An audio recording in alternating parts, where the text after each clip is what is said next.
to our wonderful building. It's 146 years old, and the pews that you're sitting on were here 146 years ago. I could talk about when, as those of you know who went to the presentation about grace, I could talk about grace and the history and the wonderful things we have in this church for a long time. But I think that would cut into Greg's time. So I'm just going to tell you a few things. Back in the days before there were electricity, our organ, which works, and if you want to hear an organ and a choir do traditional hymns every Sunday at 10 a.m., you're welcome to join us. But back before the days of electricity, there were children from one of the local orphanages that pumped the bellows. They made a nickel apiece. There's still a button on the organ that says push. And there's no longer any kids back there. It's really hot. And some of them signed their names. It's really cool to look at. And also, one thing I like to point out to come look at it afterwards is the altar rail was one piece of wood. It came from the Yule farm, and it was carved by a teacher. So thanks so much for coming here, and like I said, if you'd like to join us, we have services every Sunday at 10 a.m., and if you have any questions, I'll be around afterwards. Now, it's my pleasure to introduce Greg Bearden.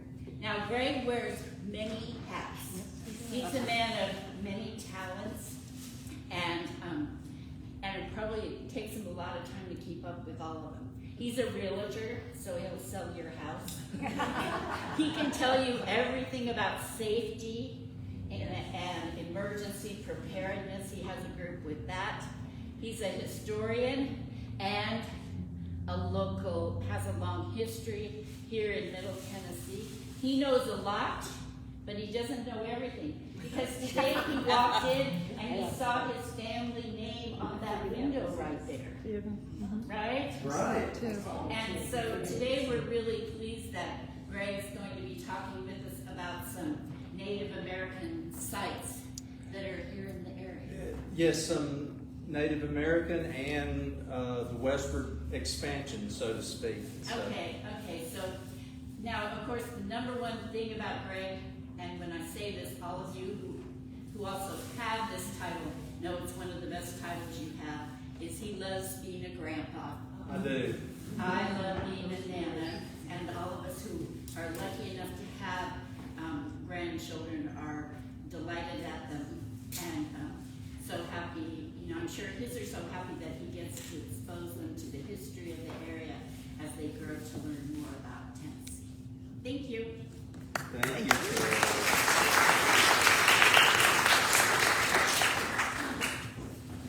Wow. Thank all of y'all for coming out tonight, or this afternoon, this evening. When I was asked to come and make this little presentation, I was a little hesitant because I'm not a history expert, but I believe that with the internet that we have and all these books that we have, some of our older family members that have gone away, they hand us down these books. I think we can learn about history, and so that's what I did. I had some old books, internet, and just started researching. So if I say something is just blatantly crazy and wrong, you guys call me out after. Don't do it, it's all right. We'll huddle in the back and we'll make it right.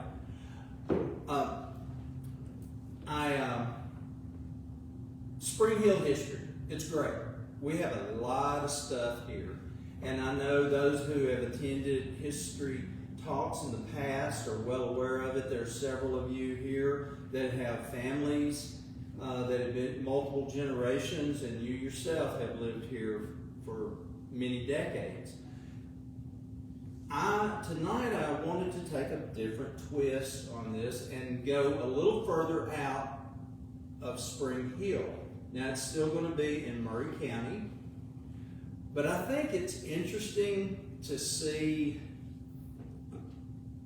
like I told her, the westward movement and in the early 1800s what was happening here in this area. Does that sound okay with you guys to talk? Okay, great.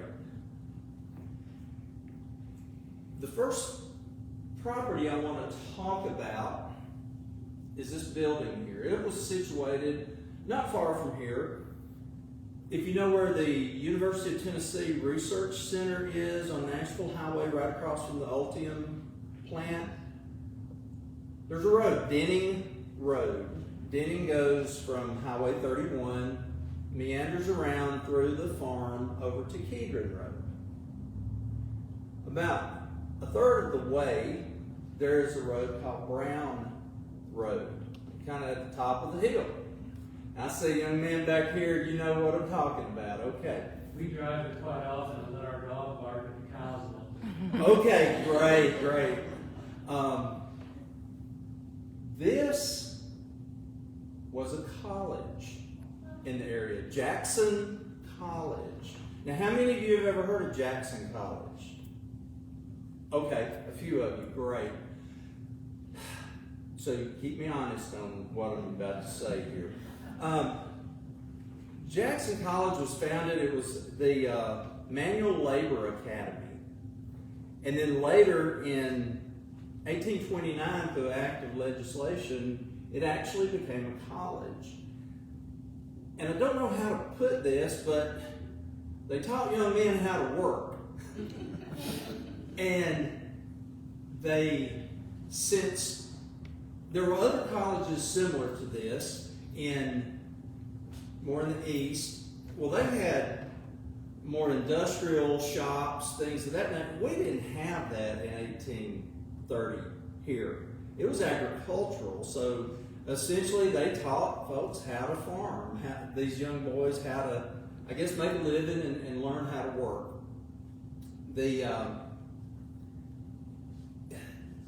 There were Sam Watkins, Company H, wrote the book Civil War from this area. He went there. We had a couple of early governors that had gone there. Both of them were Browns. You'll hear Brown is a very common name around here if you hadn't already seen. Now, how many of you have just moved here within the last few months? Okay, good deal. As you travel, if you haven't already, there's a lot of Browns around here. They were an important family back in the day. So this was an interesting college. Now, where it was situated was on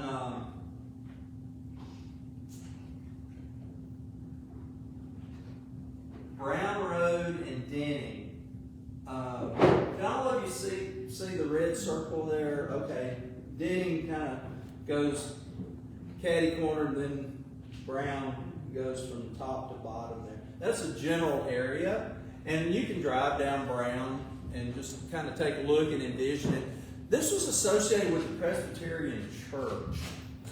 There was an older church there, and there's currently a cemetery there, the Jackson Cemetery, Jackson College Cemetery. Now, I don't know when this building was built. If anybody does know, I'd love to hear about that, but it was up and running in 1830. In 1837, the college, for whatever reason, had moved to Columbia, but the buildings were still there. Now, at some point in time, buildings were destroyed. I know in the early 1900s, the Brown family was using it for hay storage, and some of these other buildings, it was, it beat having to build a barn, why not use what's already there? Oak Lawn on Denning, not too long ago, it was used for hay storage. Yeah, so it's hard to believe that, but anyway, it was. And at some point, the building either collapsed or they knocked it down. Something happened there. And I remember my dad worked at the time it was called the Middle Tennessee Experiment Station, the research center. He worked there. He was with the dairy department. So there were lots of families there, kids my age. At the time, we would romp all over the woods, and then when we got old enough, we actually would work there during the summer. And I always saw this big pile of bricks, and Dad said it was the old Jackson College. So, has everybody held the brick? Or most of you? So the brick that I passed around earlier, that's part of the Jackson College, and I'll tell you how I got that. One day, my dad took his old 1958 Chevy pickup truck, backed it up there. We loaded up some of these bricks. He was going to make Mama a flower bed in front of the house, a rose garden. So he did. Looked pretty good for somebody that didn't know how to lay brick. He gets a load of topsoil, backs up immediately. The bumper of that truck hits his brand new handiwork, knocks about 3 bricks loose. For whatever reason, we just stacked them up there, stayed that way for 25, 30 years. One day I said, I want one of those bricks. So I get out there and, of course, just picked it up. So that's how I came in possession of this brick. Now there's a building, I think, built more a barn or something close by where that is. But that's a story that I have that's I can relate to, but I still feel that it's very important to this community for us that did not know it until now. But there was a college here. This was, at that time, Murray County came into being in, I think, 1807, and the state of Tennessee, 1796. So, we were still new in this area. So anyway, I hope you enjoyed that. Now, we're going to go on to, and I've got 3 of these to talk about. So, 3 different places. This is the Gordon House. Have any of you ever heard of the Gordon House? Okay. Where's it located? Natchez Trace Parkway. Okay. Well, this is one of 2 houses on the Natchez Trace Parkway that is of this era. Only 2 of them. The little background on the Natchez Trace Parkway, I'm privileged to be the chapter president of the Natchez Trace Parkway Association of the state of Tennessee. So it's near and dear to my heart, Natchez Trace is. Just a brief little history of Natchez Trace, 444 miles, runs from Nashville to Natchez, Mississippi.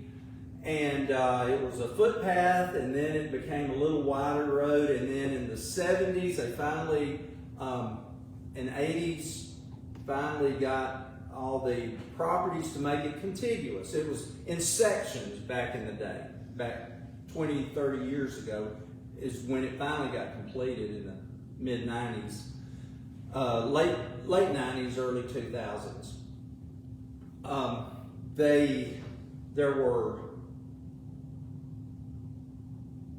the reason it was very useful, people would float their goods down the Mississippi River, down into New Orleans or Louisiana.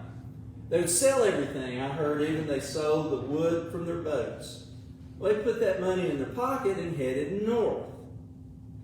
And so, as you can imagine, people with less than nice motives would hang out and rob these people, and there were also some good people that would walk back. So that's kind of the history of the Trace. Meriwether Lewis and Clark expedition, he was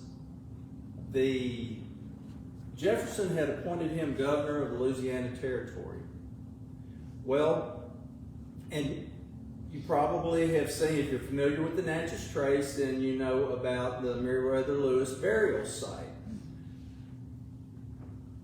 What you may not know is he had this title. He was going back to Washington because there were some charges he had had during his expedition. They weren't reimbursing him, and he was afraid that they were going to put that charge to him, and he was going to have to pay up, which could bankrupt him. And so he was going to dispute that. Well, on the way, he made it that far, and he passed away. People generally think it was he took his own life. There are some folks out there that would argue that maybe someone else did that, but that's whatever you want to think on that. And that was in 1809, October of 1809. So the stands, this was at Grinder's Stand. And I know I'm not talking about the Gordon House, but it still can come into play. These stands were about 8 miles apart along the trace. That was a good day's journey for people. And the stand usually provided a place to eat, sleep, water the horses, feed the horses, and then you go on your way. And so the Gordon House eventually became one of these stands, the 8 to 10 mile increments. And so how did the Natchez Trace, and here's a map of the trace. It's just west of Columbia on Highway 50, Centerville Highway. Go up Centerville Highway and go south on the Natchez Trace and you'll get to it. I encourage everyone to go to it. They have restrooms there in the parking lot. It's a nice facility, half-mile walking trail, and goes down to the river and then back. So a pleasant little tour if you don't want to walk. You can still walk around the house there. So let's get to the Gordon House. John Gordon was born in 1759 in the colony of Virginia. And he was with the military off and on all of his life. He was with the militia, the army, and in the late 1700s, he came in contact with the Chickasaw people. Now, and they formed a pretty good relationship. And if you can see this, the checkered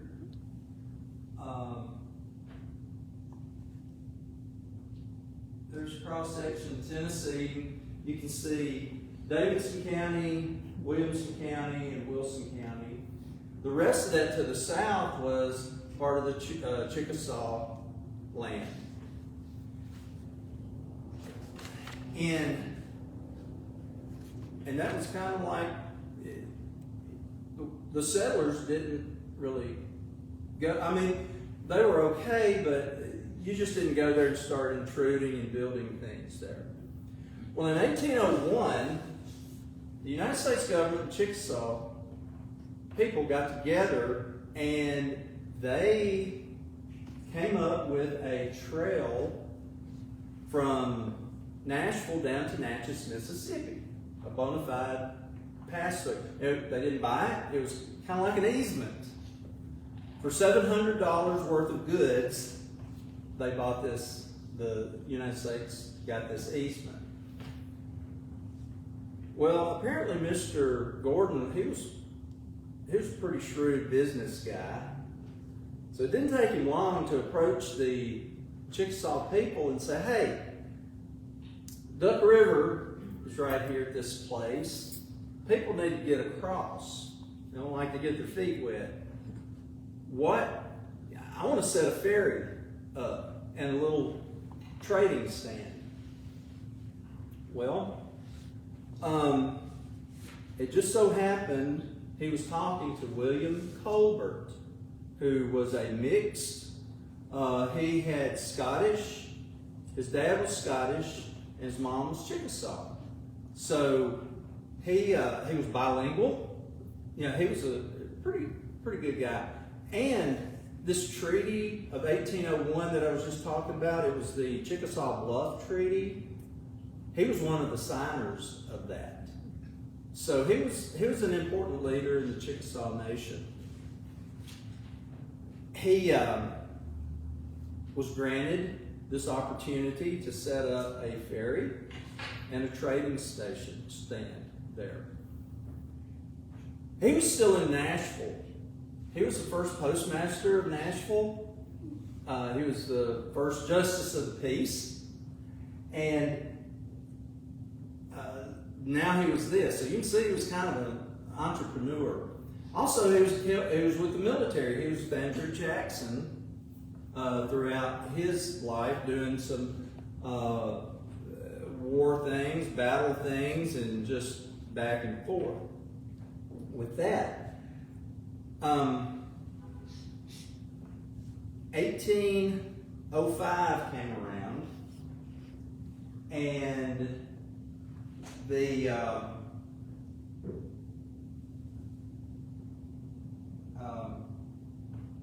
United States government, I forget how they worded it, but the United States came into possession of the Chickasaw land right there. And they gave, the government gave Gordon like 640 acres, which was, I know during the Revolutionary War, that was kind of the size of a land grant to some of the soldiers that had served.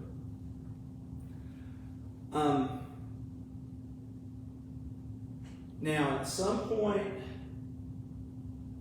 he went back off to war in that era. He had, Dolly was his wife with 11 children, so he's off gallivanting, leaving his wife on this western front and 11 children to, just take care of business while I'm gone. All right. And it's phenomenal. She had to have been a very strong woman to have done this. And then he says, and by the way, build a house. And she's like, okay. And build it the way I'm telling you to build it.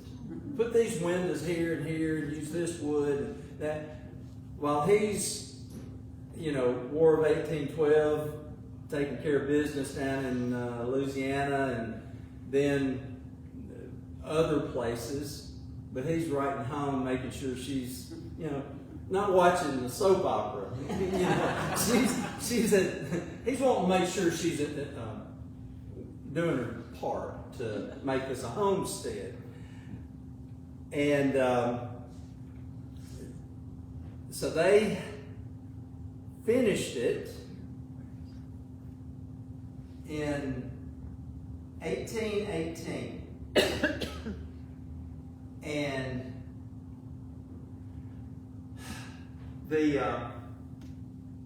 this was in the 40s. If you can see that, it had a porch on it.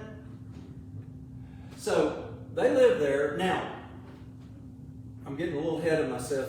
In 1820, the steamboat came around. So people did not have to walk up the trace anymore. That steamboat pushed them back up the river from whence they came. And so the trace was still important. People walked it and used it, but it was kind of dying down a little bit. And a few other people lived in the house, bought the house, and this was not part of the, now the Natural Trace Parkway, it's technically not a national park, but it's managed by the Park Service. Does that make sense? Okay. And this was not, back in the day there, it was not part of the park system. It was close to the trace, the old trace, but it was not part of the park system. In matter of fact, I think the last private owner was in the 60s, 1960s. So it's, you know, most of our lifetime. And it was put on the National Register of Historic,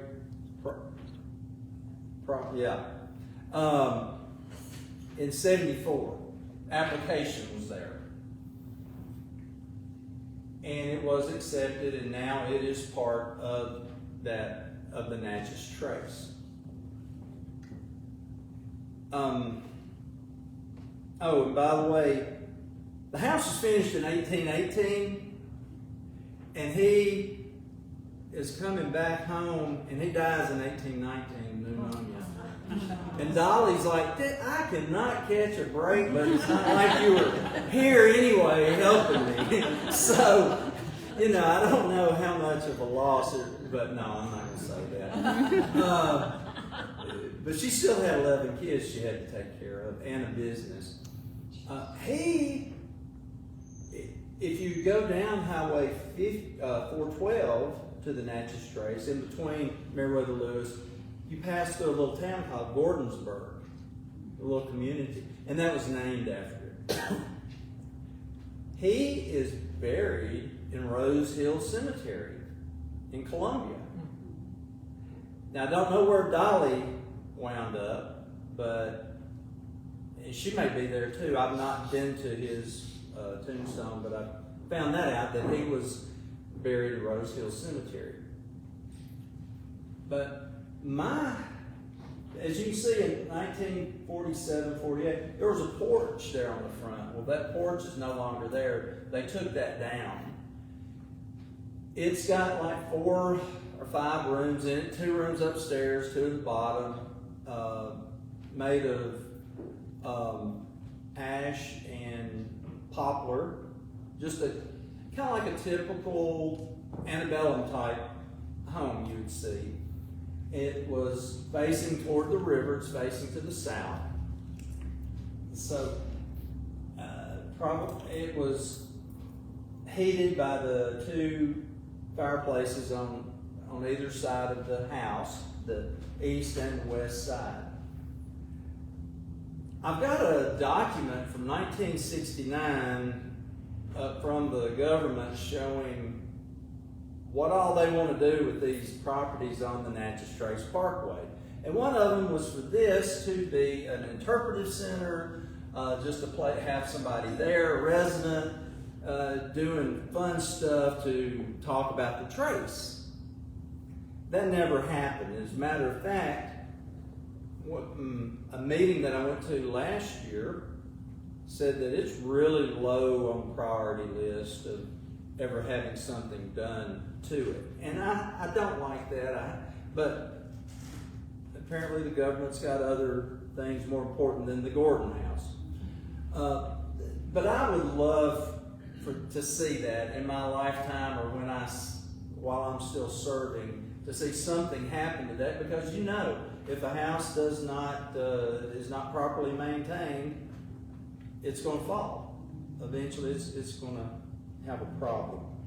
Is anybody doing anything for the house? No, not as of our last meeting. No, nobody was doing it. But you can walk around it and see. They did this. Took the porch off. I don't know when it was. Probably in the 60s or so. They took this off, and that was it. But nothing else. With 11 siblings, 11 kids, you would think something would have handed down to Yes. generations. And I don't know from when he died to, it's just going to be some more research on my part, and maybe the information is out there, who the owners were.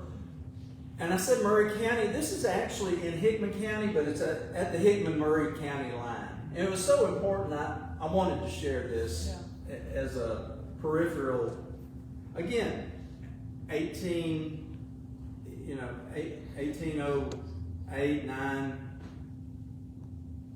and 1801 to, through the year, the next decade, this became very important to the area. There was a bridge built across the Duck River in 1890, which eliminated the need for the ferry. So that shut down. But I encourage you to go there, look at it, and if you are so inclined, write the superintendent of the National Park Service and tell them, hey, we've got this house in Tennessee, and we want to at least walk through it and see some things happening there. So that would be good. So that was my little deal, my little spiel about the Gordon House.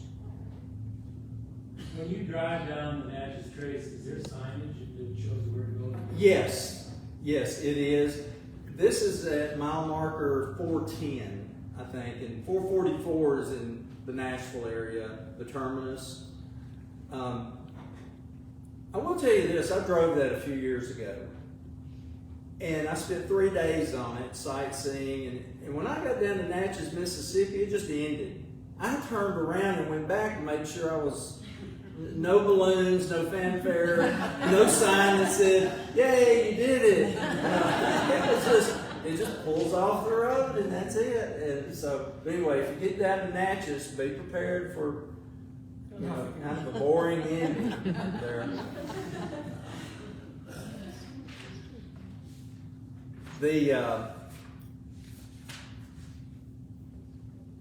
Let's see. Yeah, this is a good one. If you can see, I appreciate your indulgence on our 32-inch TV I brought from home, and hopefully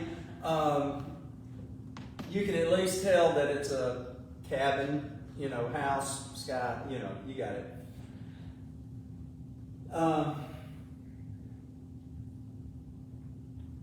Luella, Ophelia, Donna, Olivia, Dareberry, Harmon. That was my great-grandmother. And so I'm going to circle back to that and the tie-in to this house. This structure was built on Lassia Road near the Hardison Cemetery, right off of Joe Brown Road. Do you know where Joe Brown Road is? That's where the tornado came through on May 8th. If you've not, you can drive through and see some significant damage there. But Hardison Cemetery. And I always saw the sign there said 1700s. And I'm going, wow, I don't think so, but, now I know a little different. Right across from that cemetery was this house. And this house was built by my 5th great grandparents. And their names were Adam and Eve Dareberry. That's kind of cool. And now they were of German descent. And Dareberry, you know how sometimes the names back in the day, they get kind of, letters dropped here. But with the German, it was kind of like Durenbergen, translated. That said they always had a heavy accent, German accent. So anyway, it came to be Dareberry. And they built the house along with their son, Jacob. Now, this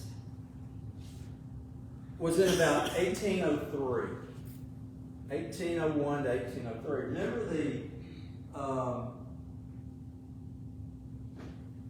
now here's 1801. You see Williamson County here at the bottom. Now, I don't know exactly where the southern border of Williamson County was before Murray, but it was, I've heard about Duplex Road, and I've heard Kedron Road, but I'm thinking Duplex because Duplex is still, north of Duplex is Williamson, south is Murray. And this property, where they built, if they built it kind of in that time frame, it was before 1805, which we talked about was the time when the United States and the Chickasaw, it became United States territory. So he was kind of a rascal. It was one thing I read about Adam Bearden is he was a loyalist to the crown, and while he was with one of the regiments in the war, he got out and pledged his allegiance to the king. Now, history's history, right? You can't change it. That's what it is. So he was in Davidson County for a while, and then eventually moved south, he and his family. They were in Kentucky, and timelines are crazy when you're doing history research. If y'all have ever done that, they'll say one day,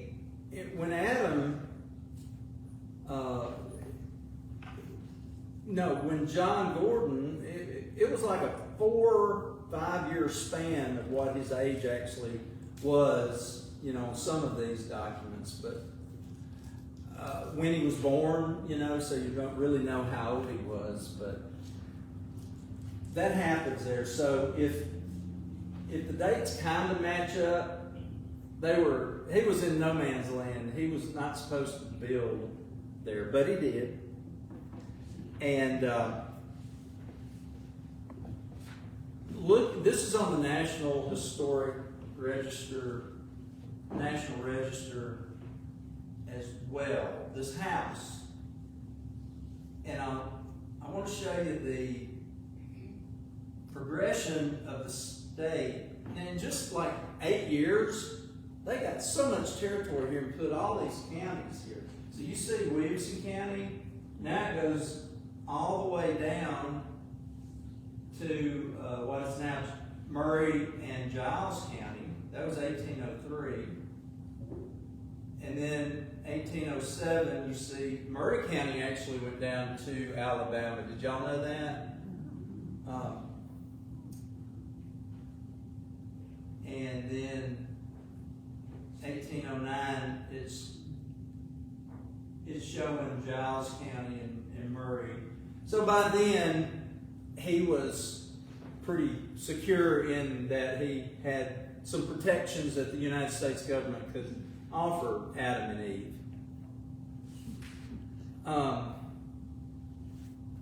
They were Eula Lovett. And you remember Eula Lovett lived in the house? I remember the name.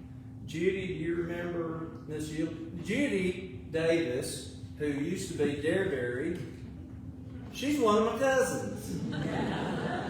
And so I'm so happy. We went to school together, graduated together, so thank you, Judy, for being here.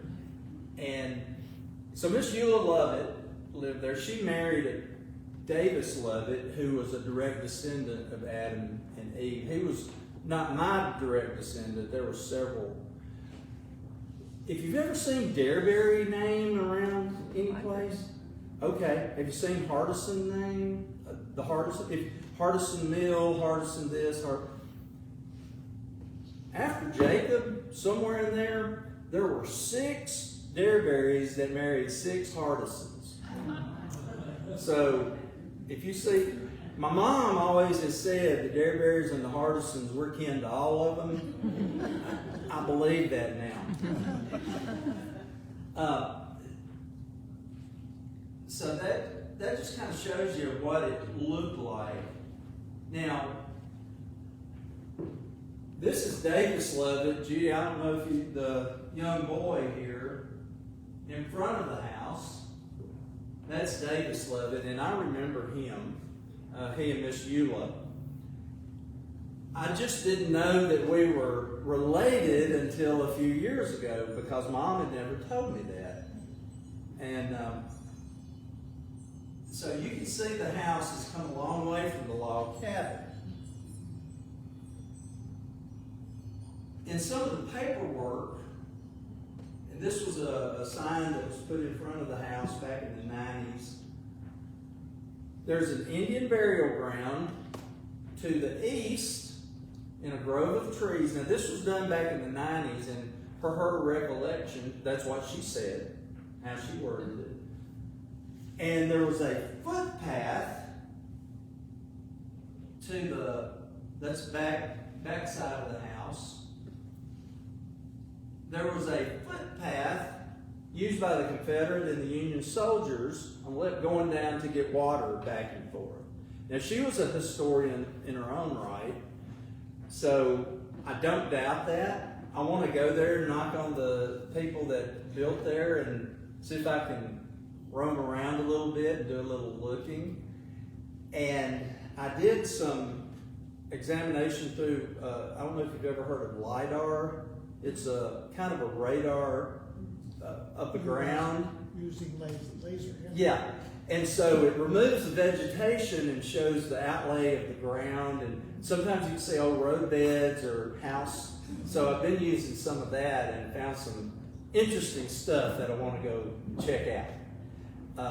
So a few of you know what I'm talking about, but it's a cool mapping tool. Now, they removed this house. They found out because of when it was built, the historical folks, feel that this is the oldest house in Murray County. And so they did not just want to tear it down, they moved it to Chickasaw Trace Park it's part of the Murray County park system on Highway 7, Santa Fe Pike. So it's there. They stripped it down back to its original. Now Jacob, the son of Adam and Eve, in the 1840s or 50s, he's the one that put the boarding on the house and made it what it was in these pictures. They stripped it back down to its original, and there were some stairs going into the attic area, the sleeping loft. There was a doorknob that they had found. They said that this doorknob came from back east, probably the New England area, possibly Pennsylvania, Dutch. Remember, he was German, so very likely he was in that area. And when they moved it, this is what you see now at the park. And I think it's just go there, look at that, and it's like, well, Greg, why is that historically significant? For me, of course, and Judy, it's our family. And I think that's kind of a cool story to tell.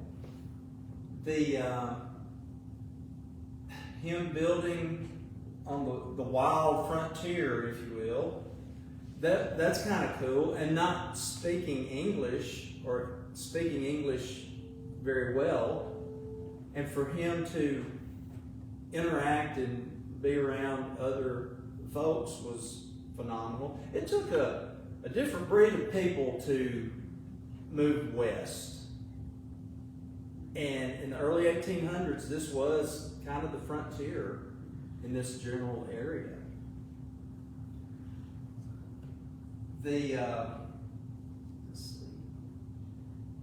This is showing the house. There's New Lassia Road, and to the left is where the footpath used by the Union soldiers was. Now I didn't know that, but there was an encampment of sorts around there. And there were search parties, as I understand it, when the troops would move through, they would go out and do their gathering, for the troops, foraging parties.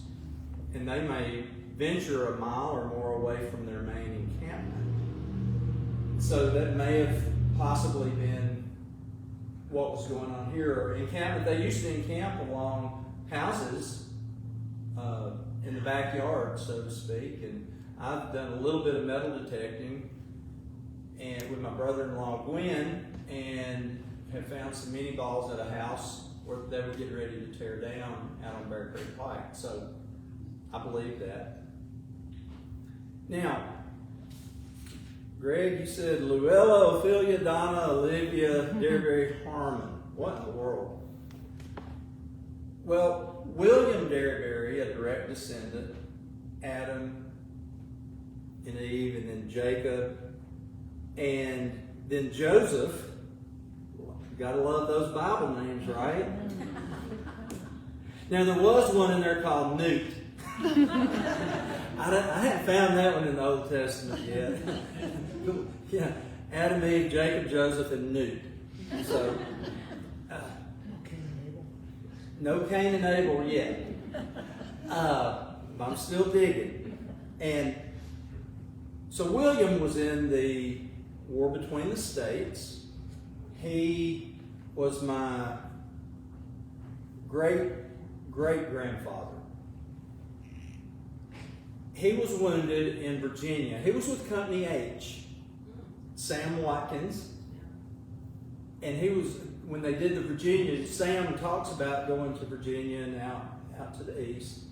And so, no doubt they knew each other. I mean, they were in the same company. He was wounded and was shipped back. Now, he got out, and he was captured. It was said that he and his buddy died, and he laid there pretending he was dead and was taken prisoner at some point. Well, they kicked him out. He came back. He said, fooled ya. And then he joined with Nathan Bedford Forrest in the Cavalry Division. So he was a rascal too, I guess. But when he had a daughter, that's the name he gave her, which is my mom's grandmother. Because of all the nurses, those were the nurses that took care of him when he was wounded. And he, in honor of them, he named his daughter after each nurse that took care of him. Now she wound up by going by Ella. And my mom's got a pen of hers, her grandmama's a gold pen, and it's got Ella on it. And so she is going to give that, my niece, is expecting in December, so she's going to give that to my great niece, which will be the 7th generation, through the Harmon family. Harmon was my granddad's, great-granddad's name. He's the one that married Ella, and then came through there. My mom is a Harmon. So that's kind of the connection there. Those are the three I wanted to share with you tonight. I've been doing a lot of talking. Are there any questions that you have? Yes, sir. I'd just like to know about the Chickasaw. Did they just leave, or did the government drive them out, or what? Well, they took their land. I don't know that they... Now, culverts, there's a culverts crossing further down, I think in Alabama on the river. I don't know if they were still staying in the area. Now, at some point, Trail of Tears, they were made to go to Oklahoma. I don't know exactly, the timing on that. I've not done a lot of research on that. But, yes. My understanding was that this area around here was hunting grounds, and tribes actually had their villages further south, mostly in North Alabama and Mississippi, and they did extensive hunting parties up through this section. And so at that time, it wasn't like there were a lot of Indian villages in this area. It was more hunting grounds, and it was also disputed between the Chickasaw and the Creeks and another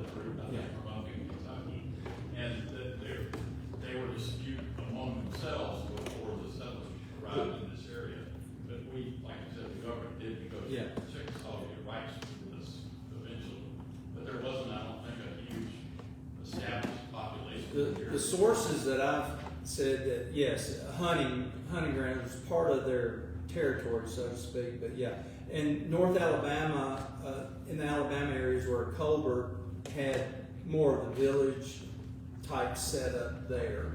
So that yes, thank you for sharing that. That makes perfect sense. So there wasn't a lot of animosity with the Chickasaw. The Chickasaw and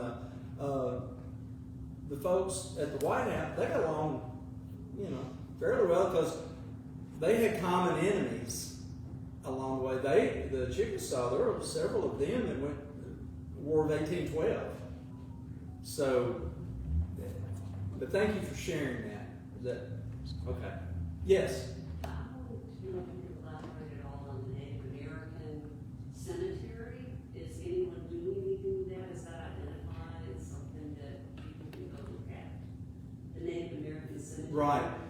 Origin. I want to go there and see if I can get permission to, do a little more on the ground exploration. The imagery that I've used with mapping program just shows so much. But it was said that it was in a cedar glade just east of where the house was. Well, I know where the old house was, so if they would let me, I would really enjoy walking around there, seeing. To my knowledge, no one from other agencies have ever explored that, and it may not even be. It may have just been an old, a rumor or a hand-me-down story. But I think it's based on it being used for hunting grounds and inhabited in the larger area. Maybe so on that. So it'd be interesting to find out. Yes, ma'am. You turn on Brown Road, there's a little house right there on the left. Where was that college in conjunction with that house? Was it further on down the road? Go further down, probably a quarter mile or so, and it was on the left there. There's a barn or something right there. That's kind of what I use. If my memory's right, it's in that general area. So if you go down there, it'll be on the left. Yeah. Yes, sir. You talked about Jackson College being focused on work and making people, be able to go out and do things and farm and make trades and so forth. Do you have any knowledge about what the ages of those people were? Because I know a lot of the schools went up through maybe the normal schools before college would take you up through what we might think of as early teenage years and something. Right. Is this college, the ages of the students? I don't know, but that's what I'm assuming. My granddad went to the old Pottsville school. He graduated the 8th grade, and that was, back. We're talking back in the 20s and 30s. That was so very similar to that. I'm thinking that they would have been, early teen years, not what we would consider the 18, 20-year-olds, but younger. And I guess maybe they did need some guidance. Should we have one of those colleges back today? I don't know. The kids I know are all great, so it wouldn't. Yes. Has anybody traced out your family tree for the two families from Adam and Eve? And the one Yes, I looked at that today. There are hundreds and hundreds of branches. Wow. And Judy, have you ever dove into the family tree? Parts of it, Mary Margaret Reed is doing a lot more of it. Is she related? Yeah, that's Rachel Uh-huh. Gale, that's their little sister. Yeah, okay. So they're still ongoing. I would imagine so. Yeah. So everybody, there's a book at the library. Everybody has a story, right? And There it's is. available to check out. And we're making a second edition right now. No way. You can add stories Guys, to it. y'all got to get this book. Since it's out of print, we're reprinting it, but we're adding more stories to it. Oh, wow. By the end of the year, Okay, great. That's kind of like the Spring Hill Bible. if you will, of history. It really is. It's very good. What's the name of the book? Everybody's got a story. What? Everybody has a story. Yeah, it's very good. And it used to come with a little CD of photos. Well, this one, or you can find those pictures online. Right. We'll have a much bigger archive of digital pictures. Okay. And it's got a lot of, during the tornado that came through here in '63, and the water tower, and other sites. You can find those photos online. It's easy to find them, but part of it kind of goes with this book. If you go to the Spring Hill Historic Commission page on the city of Spring Hill, there's a lot of pictures there. And those are from the book. Okay, all right, thank you. The City of Spring Hill page, and then look for, under the commissions and all that, to look for the Spring Hill Historic Commission. Okay.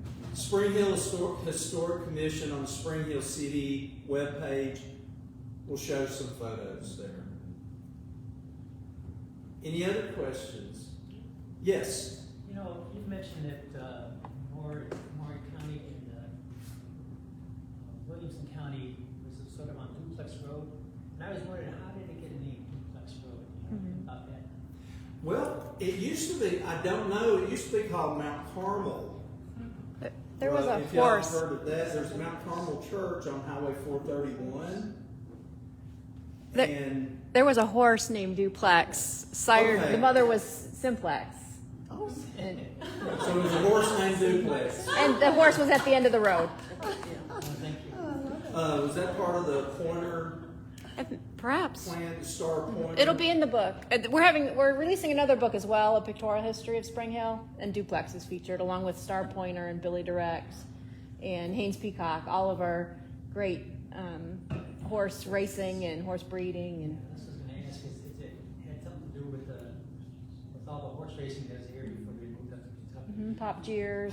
Yes. Yeah. It's all featured. You'll see a sign of Star Pointer near Culver's, and it was Brown Howe. he broke the record of 1 mile in what, 1 minute Amazing. 59 seconds or something like. It was the kart racing, and unfortunately, Pop, he died doing what he loved. He died in a horse race. And there's a book about Pop Jeers coming out from Sarah Elizabeth Hickman McLeod soon as well. Covered a lot. So again, you can just go down so many history rabbit holes here.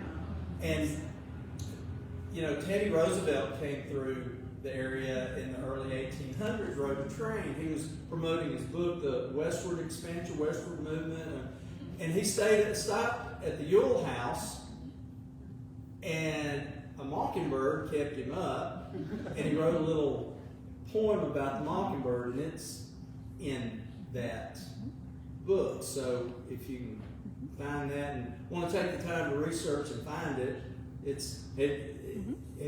can't remember the poem. We have the poem on the wall at the library, There and you then we go. have the book that it's part of. Just stop in, and we're happy to share it. Thank you.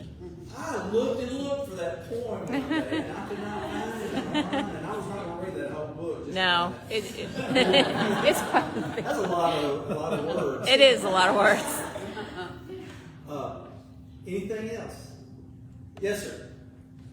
We're relatively new to the area, and we drive around out in the country a lot, looking at different things.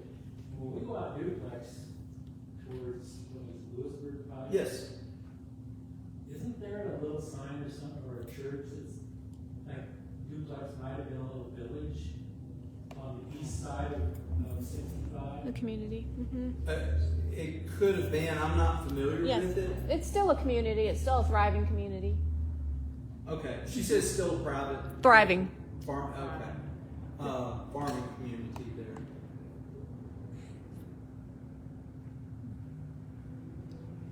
Yes, ma'am. Was John Foreman a slaveholder? John Gordon. He had about six. I would think so. He had, like, they raised cotton and other crops, so it would not surprise me that he probably was, but I can't verify that. But And at one point, there was one source I said that he had up to 1,500 acres at one time in the area, so very possible.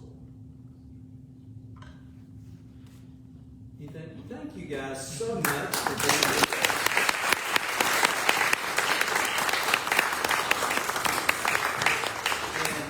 And again, thanks Historic Commission for allowing this, the library.